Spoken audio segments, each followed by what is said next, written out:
Welcome back. In this lesson, we are diving into Knobology and image optimization. You are about to learn the 5 core controls that will empower you to transform a poor echo into a diagnostic quality scan, right at the bedside, even under pressure. Look at these 2 clips. Same patient, same probe, same window. The only difference, image optimization. One of these clips is nearly useless. The other is crystal clear. This is why we master the controls. Because in emergency and in critical care, clarity is clinical. You can't fix what you can't see. Clarity first. Let us talk about the big 5 controls, the essential tools that shape your echo image in every scan. These are your core rescue kit. First, we have depth. This control allows you to frame the heart properly. Too deep and everything shrinks. Too shallow and you lose key anatomy. Set it just right. Your heart should fill the screen without being cut off. Next, we have gain. Think of this as your image brightness dial. Increase it to reveal structures, decrease it to reduce noise. But too much gain can create confusion and hide pathology, and too little gain and you miss anatomy. Third, we have time gain compensation. TGC sliders fine-tune brightness from top to bottom. It helps balance the image vertically. If the base is too dark or the apex is too bright, this is your tool for regional adjustment. Adjust it until the image looks evenly illuminated. Then we have freeze. The freeze button stops the image, giving you the moment to inspect, measure, or save. Never try to measure a moving structure. Freeze first. And finally, we have the measure tool. Use it to assess chamber size, wall thickness, and valve dimensions. It is simple, powerful, and essential for documentation. These 5 controls are your echo image rescue kit. Master them, and you will never be stuck with a poor quality scan or inappropriate documentation. As you explore different echo machines from different vendors, the key is not to memorize the exact position of each button on every single machine. You shouldn't and you can't do that. Instead, focus on recognizing the patterns and understanding the function of each control. Over time, it becomes a second nature. If you are in front of a new machine, it will only take a few seconds to orient yourself and find what you need. With experience, this habit becomes effortless. Remember, it's all about knowing the tools by their function and not by their location or position. If you regularly use the same machine, muscle memory will take over, making the process even smoother.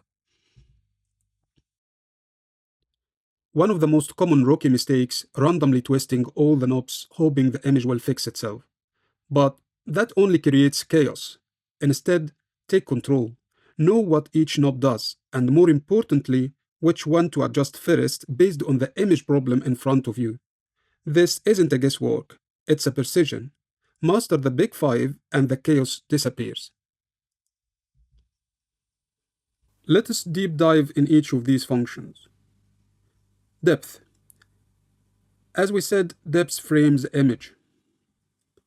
Too deep like this one, and the heart looks small and lost. In reality, you are asking the machine to gather a lot of irrelevant information. Too shallow like this one, and you miss key structures. This is inappropriate for anatomy. You are not aware of the surroundings. Your target, fill about 70 to 80% of the screen with your main structure, the structure of interest. Always start a bit deeper than you think you need, then come up to the optimal level. This gives you important context. It lets you to see the surrounding anatomy, locate the heart, and understand your orientation. Starting too shallow, that's a setup for confusion. You risk missing structures or misinterpreting the image altogether. So the rule is simple. Start deep get your bearings, then fine-tune to the correct depth. Let's get deeper into gain and time gain compensation, two of your core tools for image optimization. Overall gain controls the visual amplification of all returning echoes. It doesn't enhance the actual signal strength, only how it looks on the screen. Think of it like turning up the brightness on a photo that has been already taken. You are not changing the data, just how you perceive it. Set it too high, like this one, and everything becomes washed out, drowning in artifact and noise. You risk losing a lot of information. Set it too low, and crucial anatomy details fade into darkness. You might lose pathologies. A good target? The myocardium should appear mid-gray and well-contoured, not black and not snow white. Now, let's look at the TGC, the time gain compensation. It's your fine-tuning tool. Instead of boosting everything equally, TGC adjusts brightness at different depths. This is crucial because sound attenuates as it travels deeper, and we need to compensate for that drop-off. The goal? Achieve a uniform brightness. For example, in this clip, you can see that in the near field, the brightness is too high.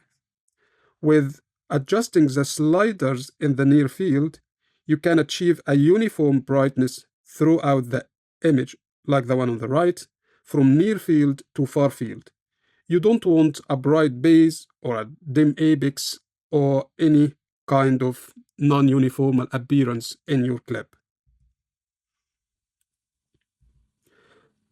It is important that you don't over-rely on gain to make up for poor image quality. If the proposition or your depth or the frequency is wrong, gain wouldn't save the day. It only adjusts your perception, not the performance. So don't over-rely on gain. Now let's talk about freeze and measure.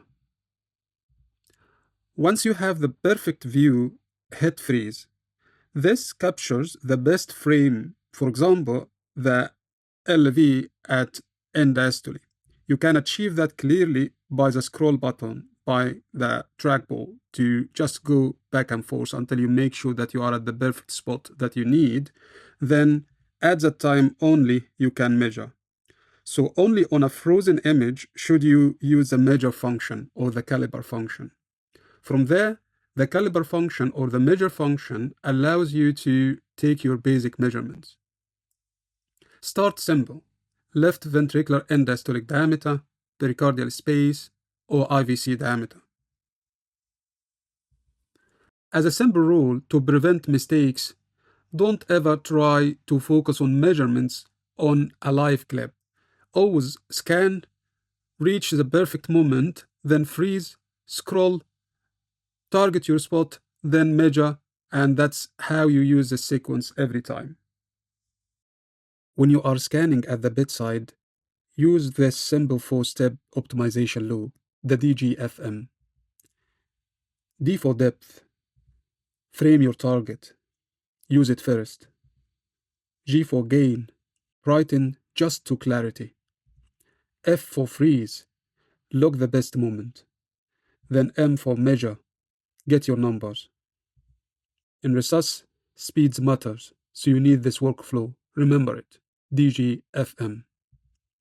Right, well done. You've just mastered another foundational lesson in your journey to master echocardiography. Let's recap what we have learned and what to remember. Now you know the 5 controls that help you to optimize your echo in your daily practice. Remember that depth always comes first.